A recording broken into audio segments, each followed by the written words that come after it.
Holidays nale நம்ம GT Holidays தான் South India's #1 travel brand. Periyar Maniammai Institute of Science and Technology Thanjavur. Great learning, greater future. தலைசிறந்த திருமண நகைகளின் பிரத்யேக அணிவகுப்பு ஸ்ரீகுமரன் தங்க மாளிகை.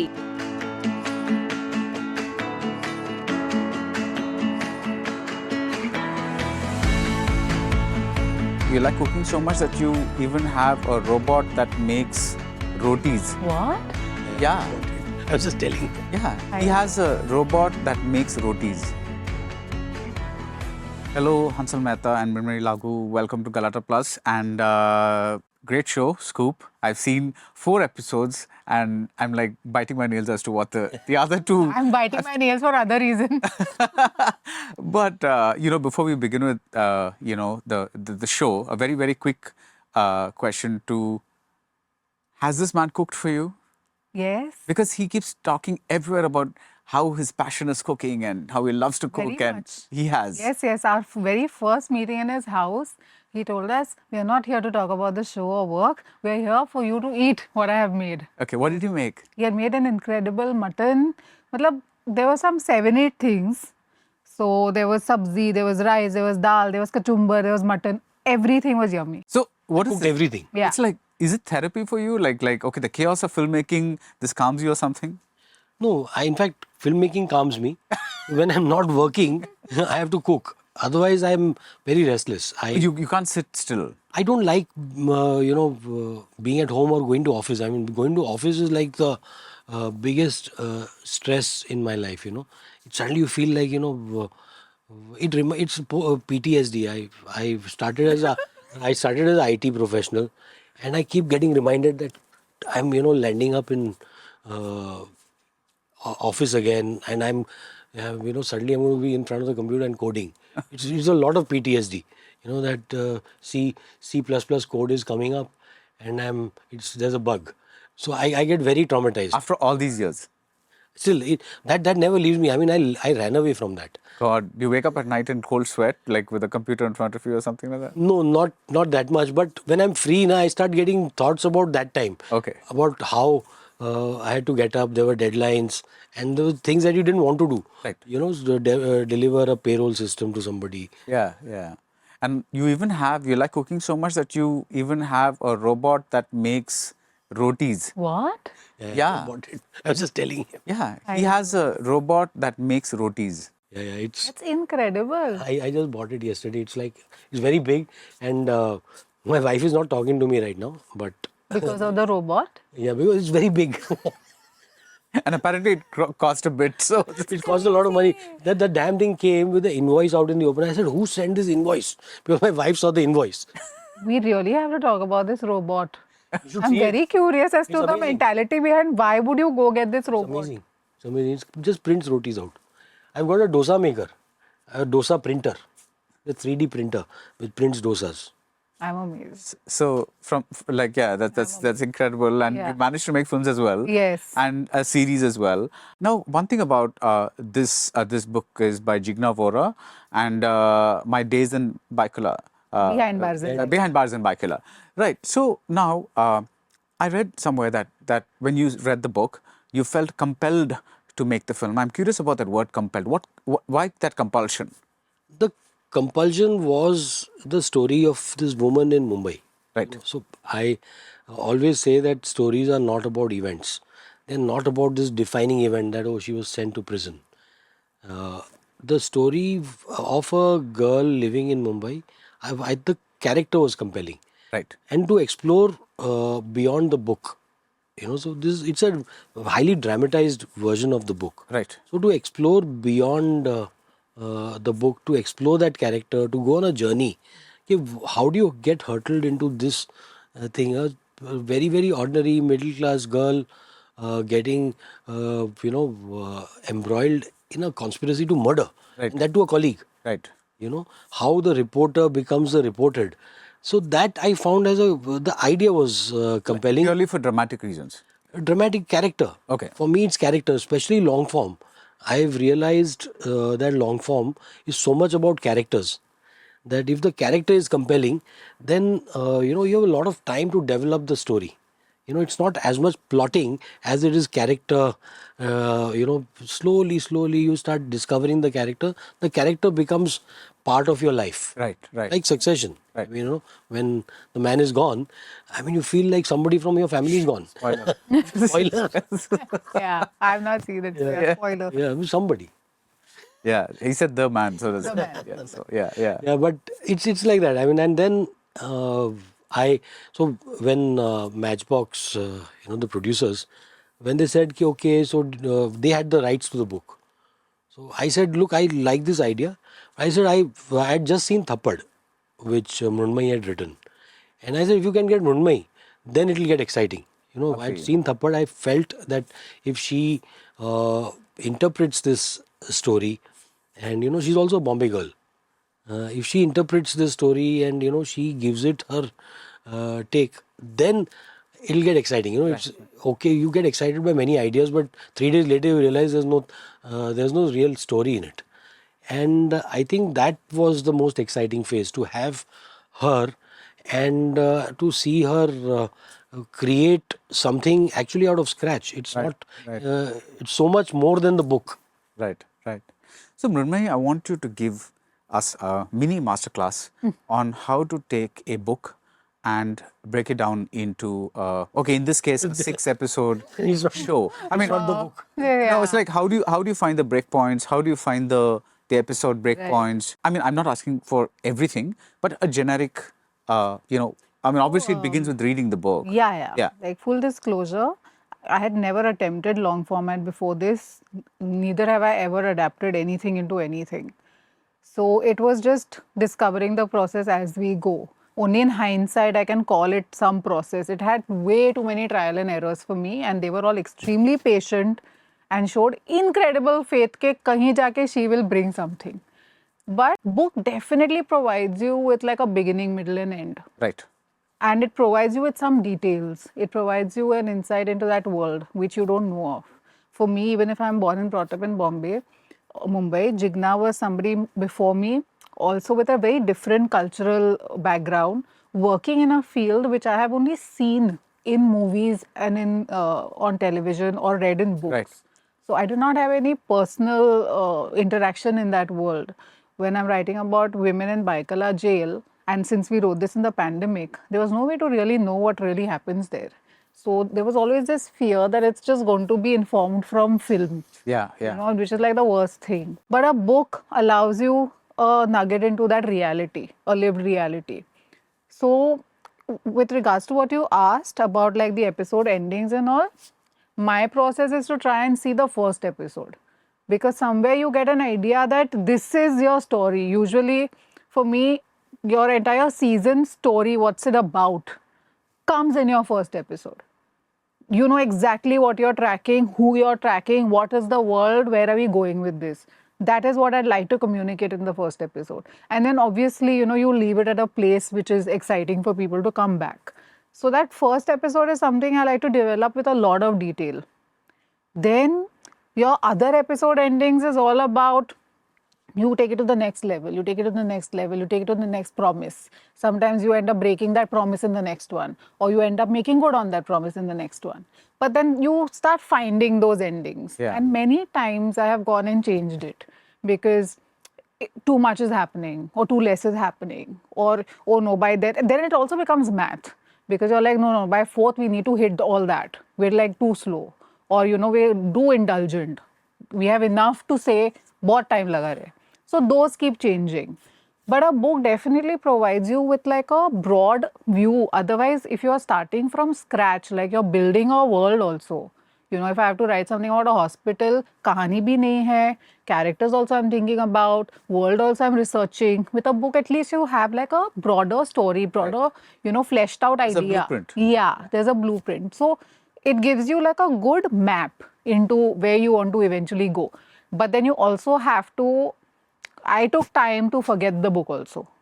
You have to forget the book. Otherwise, you're trying to be too honest to everything, which then reduces your dramatic scope.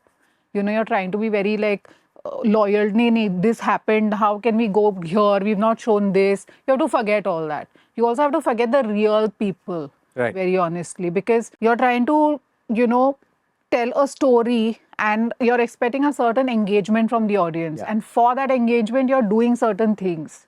So the real people can become hindrances to what you're trying to do. You know, someone you may have to paint a little grayer than they are, whiter than they may be. So you have to take those liberties. So after a point, I had to switch off the interviews and the real material and just forget all that and just focus on engagement, storytelling, entertainment, and literally the math of it. Right. And also, there's, I mean, it is a highly dramatized version of the book, which is why we've not taken any names, because we've dramatized, we've gone beyond the book. Yeah. I think the idea was the book is primarily about her life in prison. It is what you have seen. The book hasn't even started. Oh, okay. Yeah. The book, this is the beginning. Like the 4th episode is actually the beginning point of the book. Right. Because I was like, in a sense. behind bars, and she's still like, when is the behind bars going to happen? So that Mrunmayee and the writing team actually created these four episodes are actually coming out of research, of course, and imagination. Right. You've imagined that. That's why we fictionalized all the characters. We realized that there was a story that goes beyond just this one. Right. The event was a catalyst to tell a larger story. Right. Yeah, like I think one of the first things Sir told me very clearly is that I don't want to tell a prison story. That's not what I want to do. And even I was very relieved because for some reason you can't get rid of Ek Hasina Thi from your head. Seriously, I was just Every thinking time of that, think you of a know, prison story, मैं इससे बेहतर क्या करूँ? Ek Hasina Thi, or then your Orange is the New Black. Yeah. You're the same, those characters. Yeah. And after one point, you start getting nausea, visual nausea. Yeah, no, I agree, because even when I was watching it, there was this scene where she goes to prison, and this is not a spoiler because that's there, and she's examined, right? That's a scene, like, it's necessary for this, but that's also a scene that we've seen many times. So the thing is, I mean, yes, I was glad you got done with it very quickly and then you moved on, but like I can see what you mean by visual nausea, because you've seen that. You've seen that there's a fatigue that sets in. So, that's why the big challenge was also creating, like when you see the other episode, was creating that prison life, unlike what we have seen before. Right. Creating, I think there, visually and drama-wise, we've actually explored it I've sort of managed to craft it slightly differently from what you would expect from a prison drama. Right. I wanted it to feel like a place where you're there. It's a punishment. Right. But it is not four walls. Right. So you're free yet you're completely confined. And it's a place of learning where you're meeting so many people. So I've seen it again. You see the character's journey, and it's almost part of a learning. Right. Which is why the final episode that she wrote is very philosophical. Yeah. Okay. It's very philosophical. Okay. Right. Yeah. I haven't seen it, so I just don't want to. In one episode, a very young and ambitious journalist says, I have to get the scoop. That's the game. That's the name of the game. Do you think news has been reduced to a game? To a great extent. It's become more than a game now. It's become a dangerous game. Where the collateral damage is human lives, human minds. It's like you suddenly feel that, Orwell's 1984 is a reality. The ministry of thought is what news has become. It is forcing you to think in a particular way. It is making you judge somebody much before due process has been completed. Right. Because that's what it wants you to do. Yeah. Right. So it is almost being controlled by something invisible. There's an invisible, it's like that big brother controlling it. Yeah. So like I remember after, while she was writing this, we were in the pandemic, and I did not know what to do. So I used to take walks. I was living in a village. So I used to take long walks. What do I listen to? The music also, I was running out of music. So I put on the 1984 audiobook and I listened to it, and it really freaked me out. So somewhere the story had that resonance that, everything, like whatever happens, ultimately this character, Jagruti, is going to be a criminal in the minds of people because of what we have constantly fed people with. Yeah. And so then I think that's what news, the power has been so badly misused. And it is almost becoming a tool to rewrite human minds. Yeah. History, everything. Reprogram. Yeah, they've reprogrammed us. News has become a And means of also, I mean, reprogramming. it's so formatted, na. There's stuff like 100 news, aaj ki 100 khabre in a minute. Right. So that's a game format. So it's very much a game. Yeah, I mean, of course, Scoop is not entirely about that, but Yeah. that one particular character, because she wants to get ahead, she's willing to do certain things that it's almost like gaming it, like cracking the game kind of a thing. So, and that's a little scary, when you look at, and that she smiles at one point, and that chilled me. Which point, right? There's a smile, and that was like, wow, that's like a really chilling moment. Even though I know mentally that it happens, to see it in a series like a visual was. And that smile, I'm glad you saw it, you noticed it, because it's very subtle. Right. It's not that it's, like the camera suddenly rushes into a face and there's a smile. Yeah. It's not the House of Cards moment. Anything you do is underlined. Yeah. I don't think you ever have any tracking to underline anything. It's not a all House of very Cards subtle. moment that, suddenly looks into the camera and says, yeah, that's what. Yeah, that was scary. Yeah. That's scary because it looks, it's very palpable. That it's real. Right. The reason I don't do that is because it's real. These are real people. Right. And these real people talking like this. Right. And again, this comes from observation. Yeah. You talk to people, it's become so ordinary. That's not part of the book, right, Mrunmayee? No. Okay, that's your own thing. I mean, it's character research, you can call it. Right. I mean, you do become a certain way na, when you're in a particular field. Sure. Without you even realizing how far you've gone. Yeah. It happens in every single field, and even also, in us. Yeah, and also sometimes you do want to get ahead. So if those are the rules, then And sometimes you have to get ahead or you're going to be left behind and one day you're going to be like, kal se mat aao. Also, you realize that when you reach your place of work, you feel so significant because you're byline. Yeah. But you're otherwise so insignificant. You're living in that small little house in Ghatkopar. You're traveling by public transport. True. You're sweating it out. And for that tiny byline, so that's how the show begins. Yeah. Oh yeah, who cares? Yeah. Who really cares? Yeah. I want to be on the front page. And how important is that? Yeah. But the things that drive ordinary people, the aspirations, what is the aspiration to see your byline on the front page? She's desperate for that. Yeah. And that desperation takes her down this hellhole. Yeah. So while talking about scam, you said that one of the reasons you chose that cast was because you wanted faces that were not established and artists who don't come with an image. Is that the reason you picked Karishma Tanna? Yeah, I mean, it was again very instinctive. Okay. I remember we had that one sitting Yeah. where we saw some 20-30 auditions together. Okay. And I told... she'd auditioned? She had auditioned. Okay. She was one of the auditions. And I had sort of seen the audition. While the audition wasn't, to be honest, it wasn't a great audition. But there was something I saw in her. Everybody else were very accomplished actresses who were there. But there was something about her which I felt was she had the potential to be very watchable. And there was a hunger. The character's hunger I saw in the audition. She was desperate to make a point that, I'm an actress. I'm not that girl from the reality show. I was not the Fear Factor winner. I'm actually an actor. Look at me. So I could see that. I somehow instinctively sensed that hunger, which became the character's hunger. It sort of, they mixed very nicely, and ultimately it's a very instinctive decision to cast Karishma. I mean, and it paid off. I mean, Karishma, I think, has acted the hell out of the show. Oh, she's excellent. I mean, in these shows, if the protagonist doesn't pull you in, She's very compelling. You pretty much lost the audience, and A she's series that's like the And she biggest. holds the frame. I mean, there's something about Karishma that she's very striking. Yeah.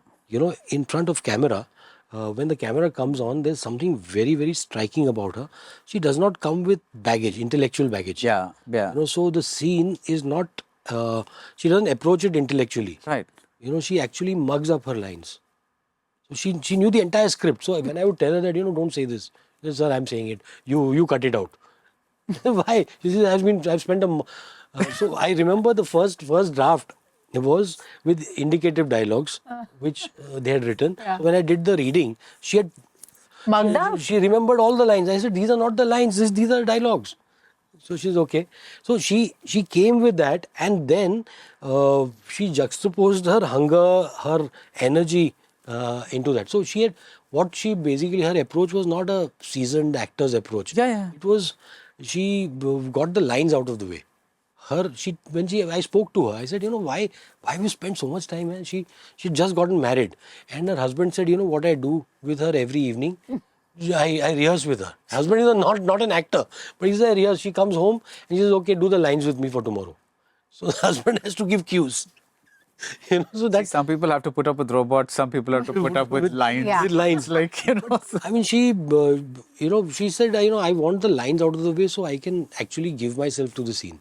Otherwise, I'll be busy delivering lines. Yeah, yeah. Right. And that great I found wonderful that she was very very practical Yeah. about her work as an actor. Right, right.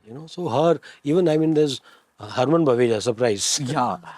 Yeah, he was like completely amazing. Revelation. Yeah, yeah. And funny thing is, he was producing a film with me, and we were together in a casting meeting at Mukesh Chabra's office, and we are casting for a film, nothing to do with this, and we are both sitting there, and Mukesh and I suddenly look at him. He had come with this big mustache. I messaged Mukesh. I said, "What about him?" He says, "Yeah, but will he act? Because he stopped acting." I said, "I'll talk to him. I'll emotionally blackmail him. I know him for so many years." So I had spoke to him. He said, "No, you're joking. I don't want to do it. I've let that. I want to be a producer. I want to be a writer.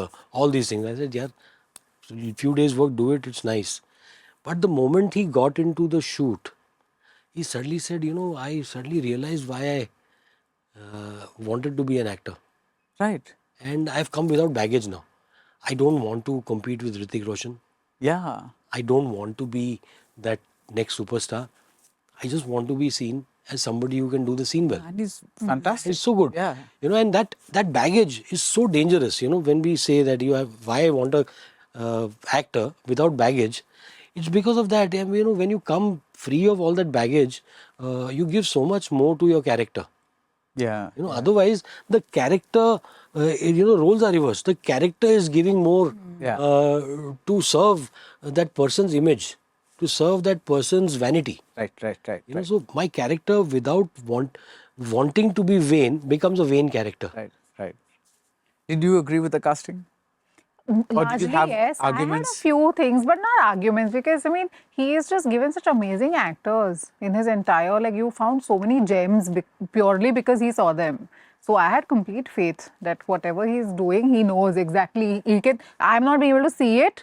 He knows exactly where it's going to hit. Right. So I would give my 2 bits, say, ki, sir, ye, wo, and be like, I'm taking your points, but I was like, yeah, I trust you.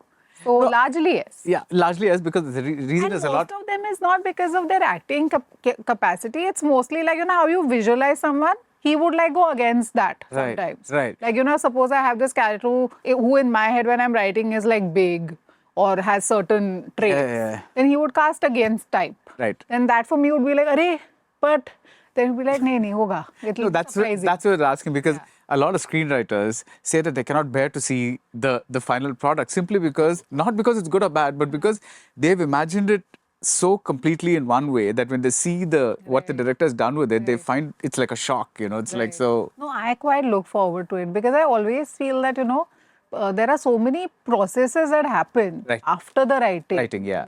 And all of them are meant to elevate stuff. What is the point if the writing is here and everything else is going to just keep it there? Right. That's really not what a writer wants. Right. You've given this and we're hoping that uske aage aur 10 cheezein hongi. It's just going to keep elevating it. Right.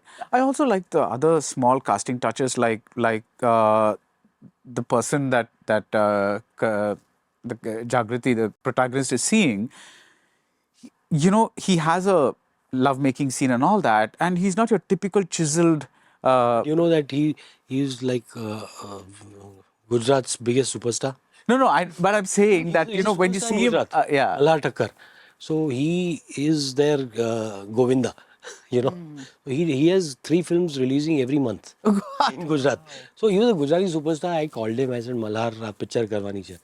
So he said, okay, sir. I said, it's just 1 day's work. You have to come and do it. But he was so chilled. He was very chilled, and he was against type. Right. So in fact, Karishma said, Ki, Acha, I'm seeing him. I said, yes, you are seeing him.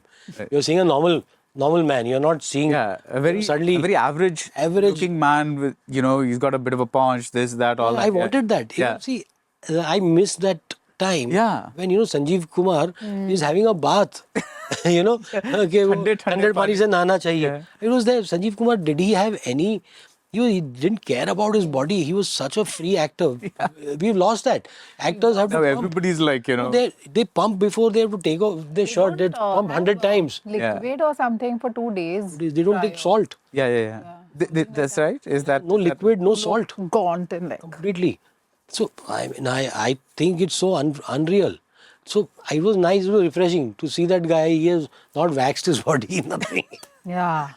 He's like very, very normal. He's just sitting there, and I found that the most endearing thing. I'm glad you saw that. Yeah. This is very endearing because it was like I thought, okay, they're going to show who she's seeing, and he's going to be this big buff guy. And that, No. I wanted to break that. See, that's the thing. Like you cast against type. Even Karishma had this imagination. She would keep coming with names. That what about him? Because she's been in TV, so she would suggest a lot of these dudes. And I said, he's nice, but not here, not here. Yeah. I don't want him suddenly walking in slow motion and Right. saying, some random song playing there.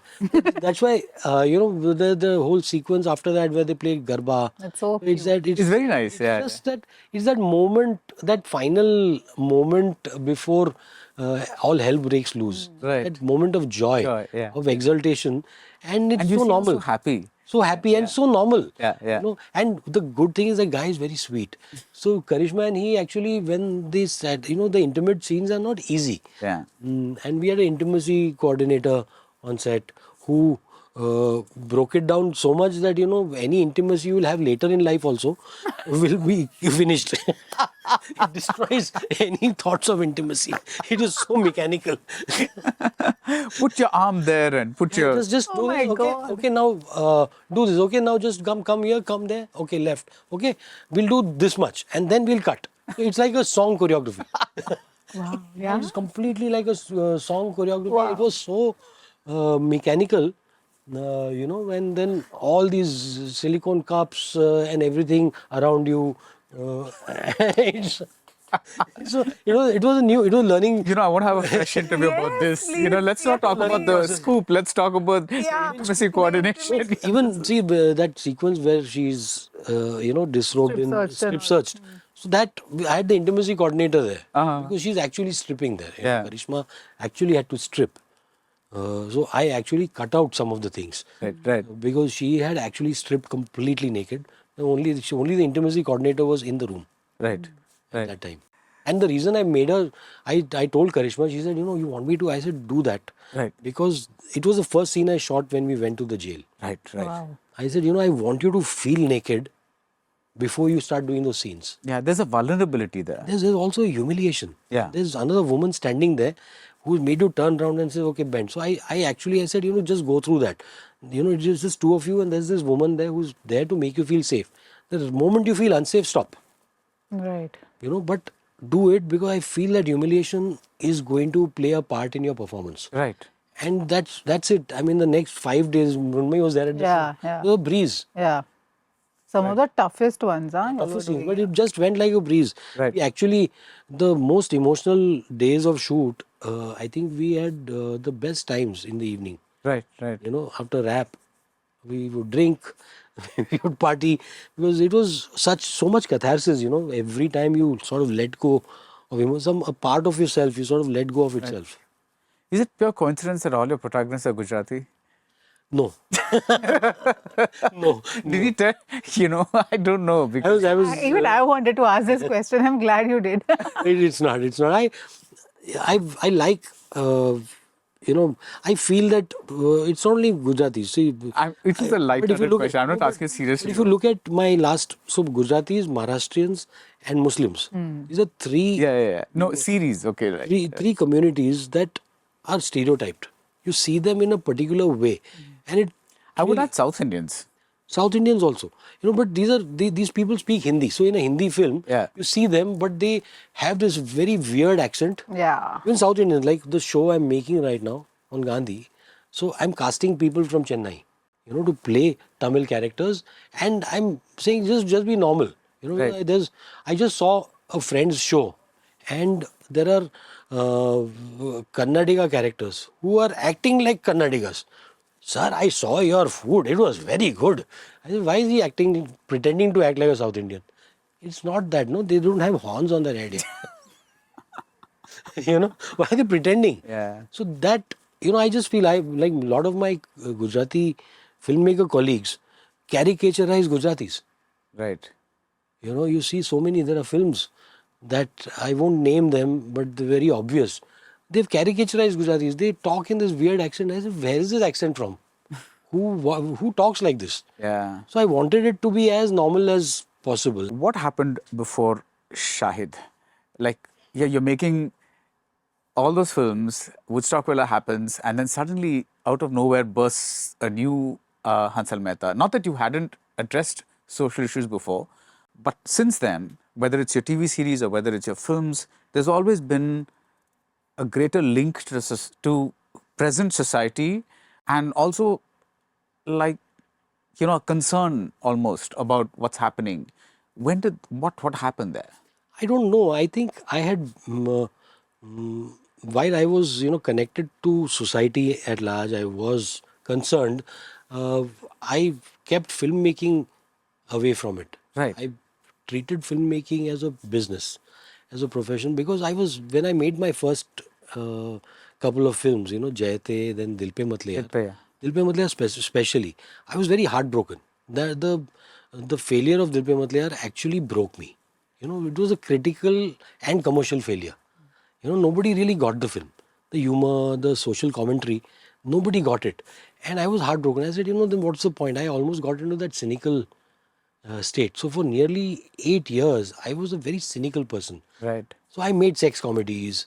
I made B-grade sex films thinking that this will work and I will make money. I was also, I'd let go of a profession. Where there's a lot of money. There was good money. All my batchmates, they're sitting in the US, big ponches, big cars. They're all sitting in, Silicon Valley, doing really well.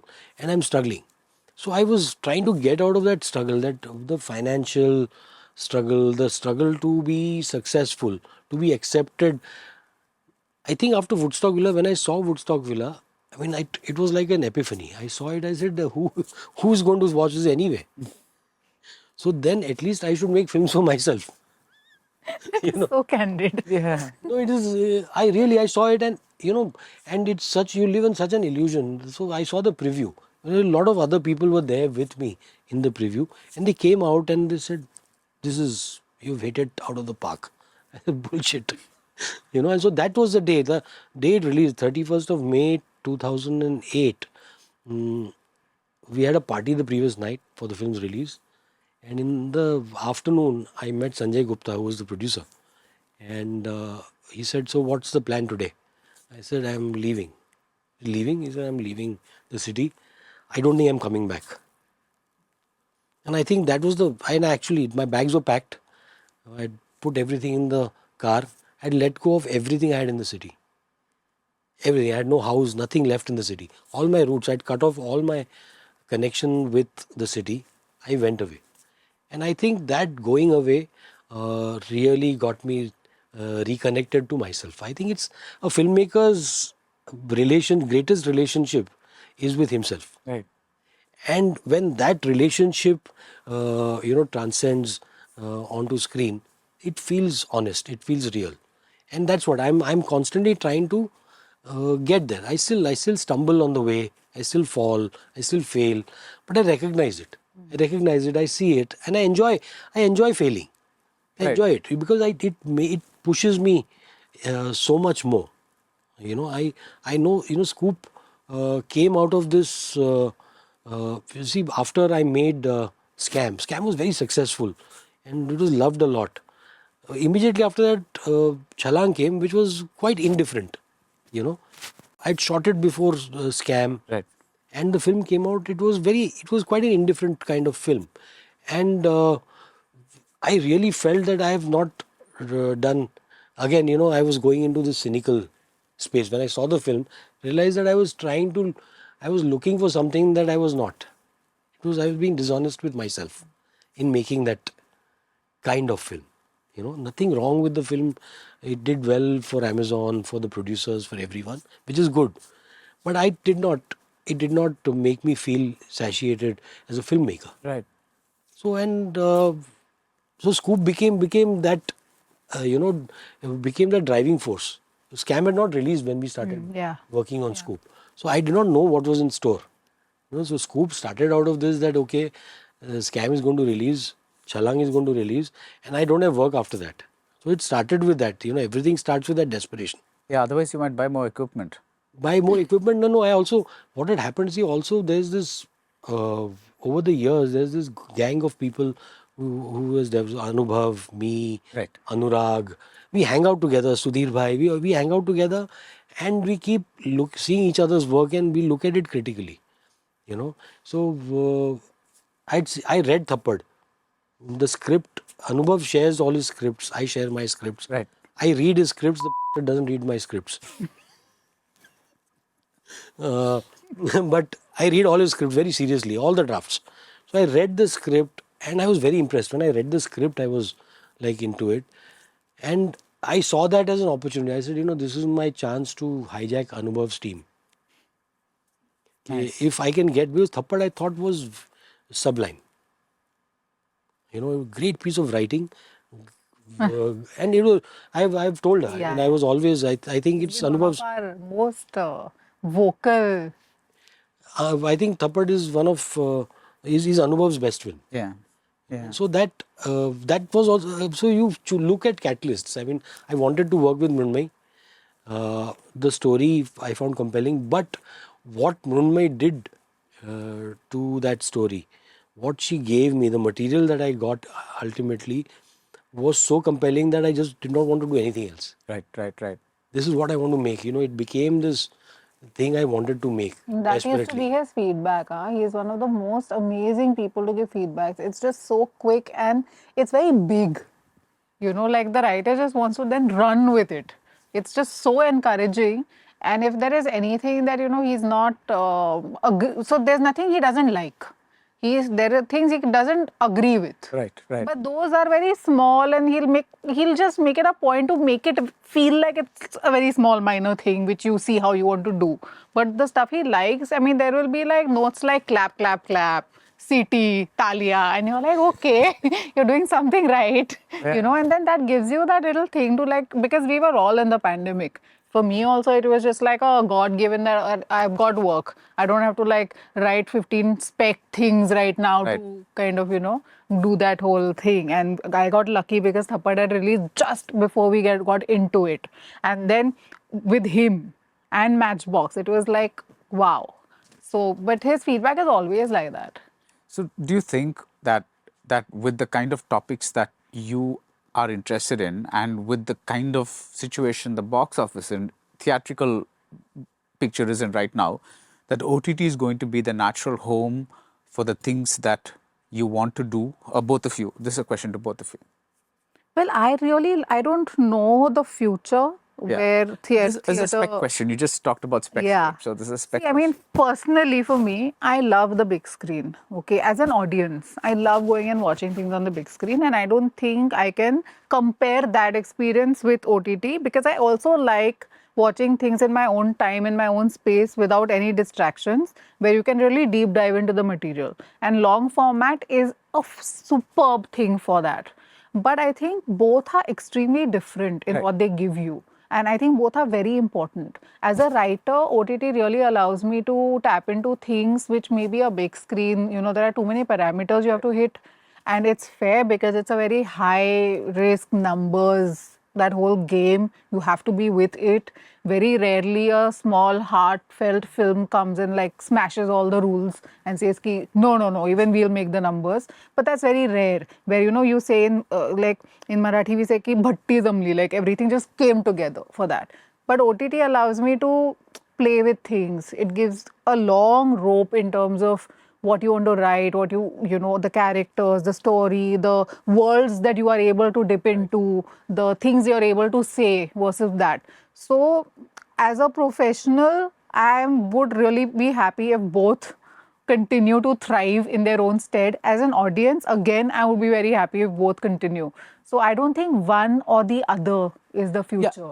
No, but I was asking, like, what for you personally, not as an audience, not as a thing, as a filmmaker. I think as a filmmaker, you know, you want your stories to find an audience. Right. So It doesn't matter. I think it just widens the audience that is engaging with your film. Like, I'll give an example. Faraz released, the release was very small. We had 10:30 midnight shows, not even 10:30 at night, and there were no shows anywhere, not all over the country. I mean, I had to send you a screener because there was no shows in Chennai. Yeah. So we had 50 shows in total. So nobody saw the film. Nobody saw the film. We put a lot into that film. It was done during the lockdown, and the film just disappeared. But it came on Netflix 2 months later, and it was on the charts, worldwide charts. Nationwide was number one for nearly 3 weeks. So that sort of you realize that when it's on those charts, it means that a lot of people have seen the film. Right. The amount of engagement people were engaging with the film, they were engaging with the filmmaker, with the actors, with the people involved in the film. It sort of made you feel complete, and it's continuing. You see, the film has found a home, and that's the beauty of OTT. That, you know, your films will find their audience slowly. Like today, it's 5 years since Mehta released. People are still finding the film. People are still discovering the film. You know, Shahid is not on OTT, and people have forgotten about the film. Nice. I'm so glad of all the things that you gave that mini masterclass, because it was very, very, you know, the way you explained it was fantastic. So thank you so much for that. Thank you. Pleasure. Thanks, Hansal. Always a pleasure. Thank you, Maddie. Holidays nale நம்ம GT Holidays தான் South India's #1 travel brand. Periyar Maniammai Institute of Science and Technology Thanjavur. Great learning, greater future. தலைசிறந்த திருமண நகைகளின் பிரத்யேக அணிவகுப்பு ஸ்ரீகுமரன் தங்க மாளிகை.